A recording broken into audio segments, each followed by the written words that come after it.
Hi, good evening everyone. Thank you for tuning in. I'm Ryan and with me is Kaiwan. Tonight we'll be going over the 2016 macro outlook.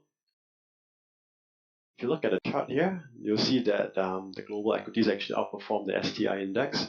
Hence it's important to have a diversified portfolio of stocks of global equities.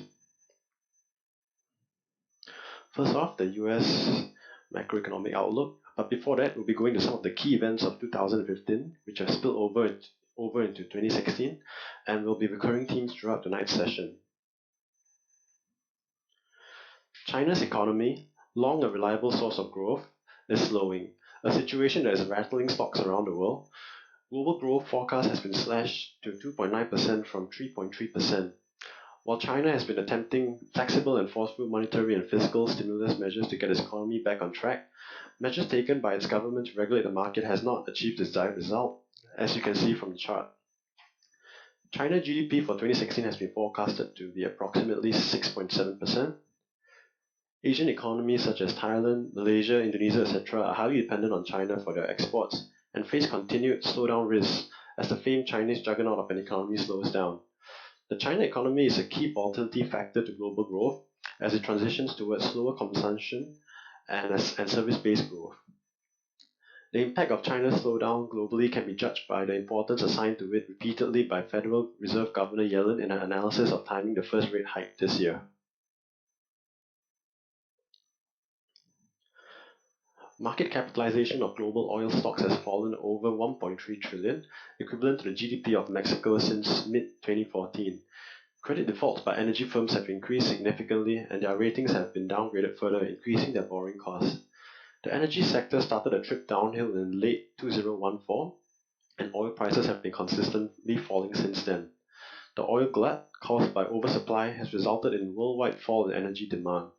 Prices have been driven lower by stocks in OECD countries, ample global supplies, and expectations of slower global demand, particularly from large emerging markets.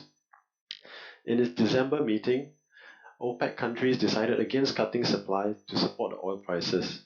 The move was made by OPEC in an attempt to establish market share in the sector by allowing oil to fall to such level that it becomes unprofitable for US to produce shale gas. As you can see, the US rig counts have been falling steadily due to the lowering oil prices.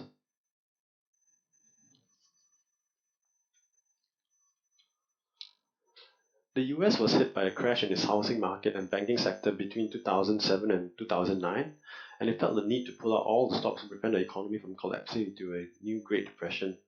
One way of keeping things afloat was by cutting the cost of borrowing to rock bottom levels. As you can see, the US has since seen its longest private sector hiring spurt and unemployment has halved since its peak in 2009. The Federal Reserve's Wednesday hike in its benchmark short-term interest rate is the first in nearly a decade, raising the rates to 0.5% from 0.25%. However, Fed policymakers have stressed that they intend to move gradually and in small increments and will pull back if the economy falters, tempering the impact on consumers and businesses. This is just a brief chart of the 2015 year of turmoil that the US experienced.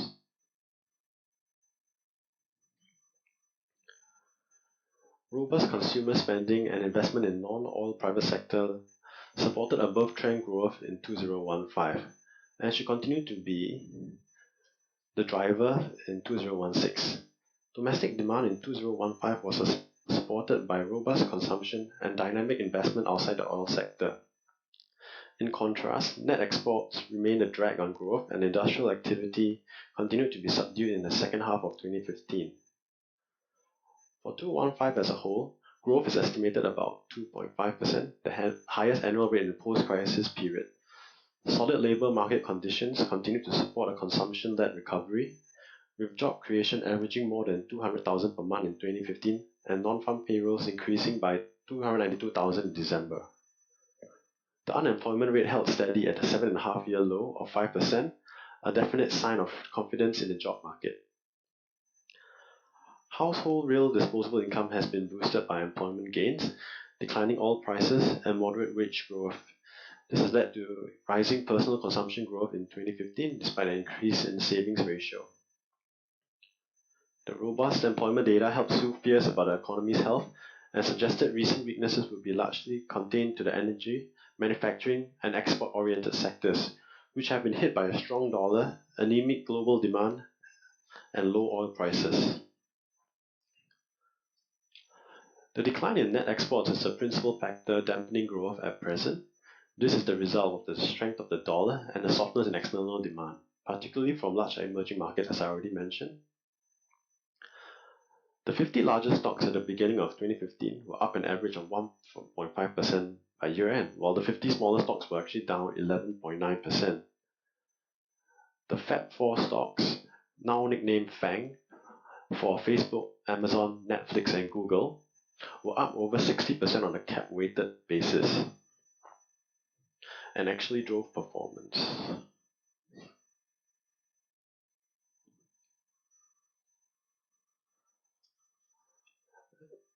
As you can see, best performers for 2015 were the consumer and IT sectors, while the energy and materials sectors were lagging behind. S&P ended the year flat in 2015, but as I showed earlier, some sectors did outperform, while some sectors lagged.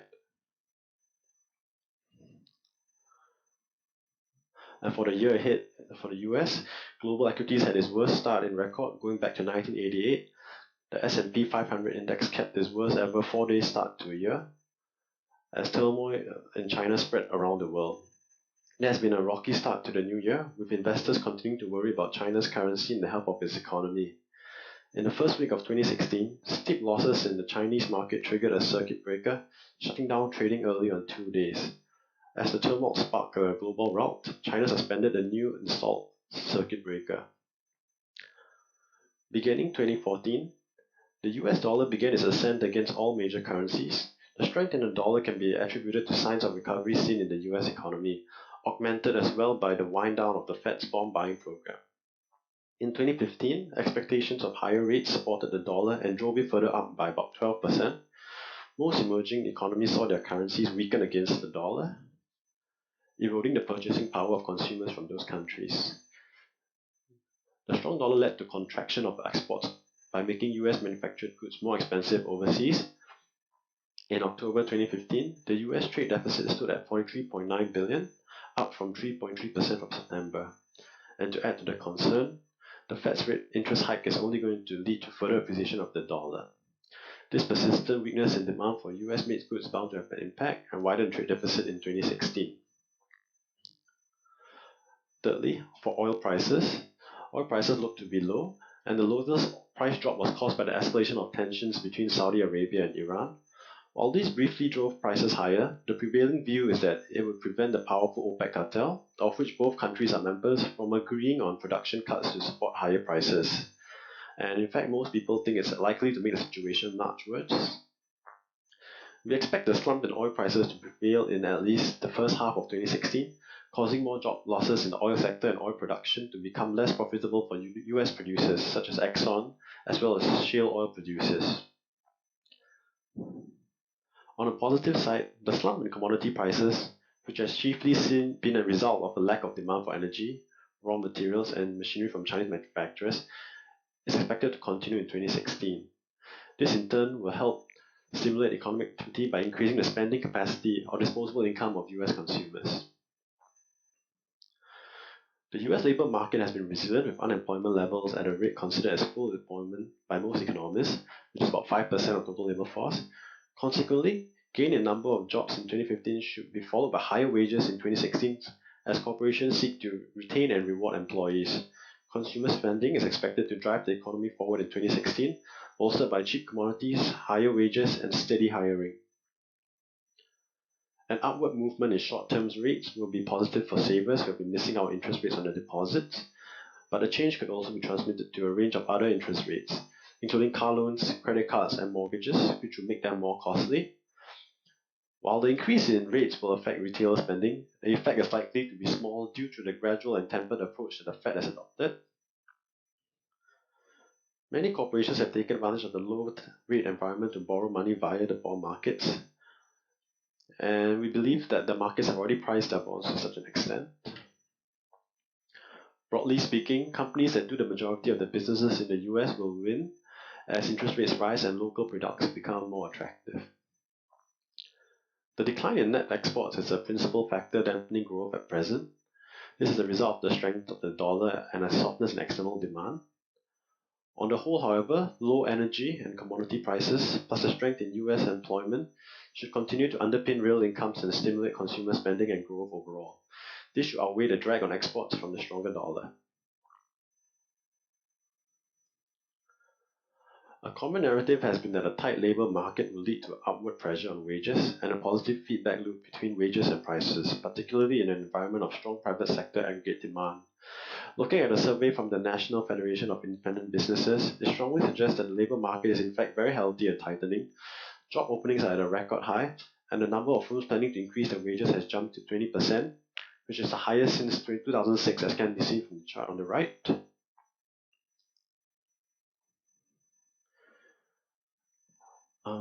Growth in developing countries slowed to 4.3% in 2015, reflecting domestic and external challenges. Domestic difficulties include slowing productivity growth, policy uncertainty, and eroding policy buffers that have led to contractionary monetary and fiscal policies in some countries. External headwinds include persistently low commodity prices, subdued global trade, spillovers from weaknesses in major emerging markets, decelerating capital flows, and rising borrowing costs. The slowdown reflects both cyclical and structural components. Commodity exporters have continued to adjust to steep declines in oil and other commodity prices. Next on, we'll go to mention some sectors that we believe will show potential in 2016.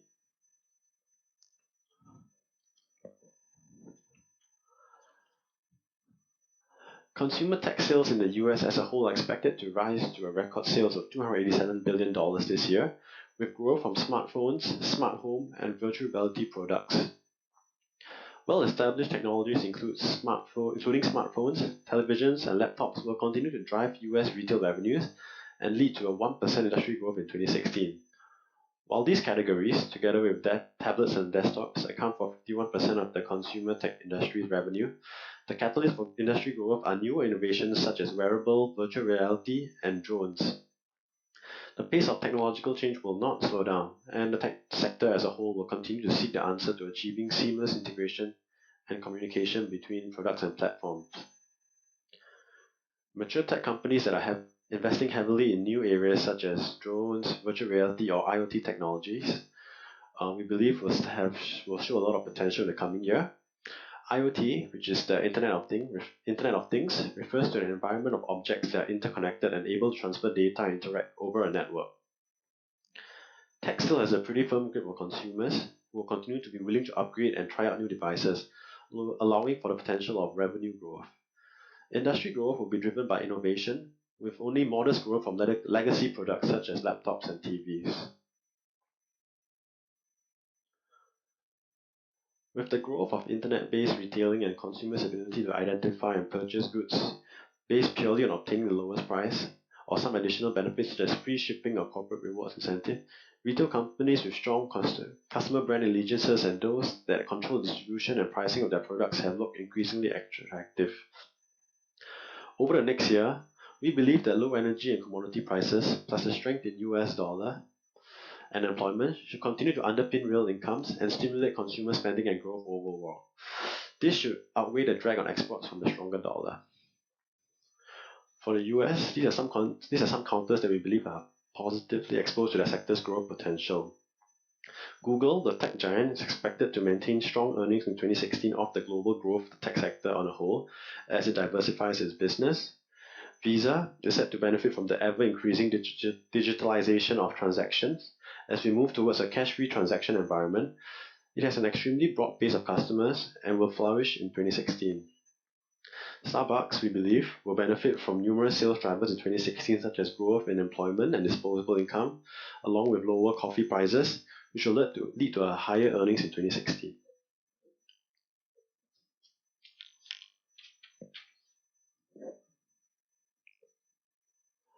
Finally, for Japan, the automobile infrastructure sector, we have Toyota and Nissan, as we mentioned earlier, gaining a lot of traction in the US. Exports are looking very strong. And 9020 Japan Rail will benefit from the infrastructure development plans, 1802, which is Obayashi. It's a general contractor that builds residential and commercial buildings with focus on the Tokyo metro area. This we believe will benefit from the rising demand for space in central Tokyo.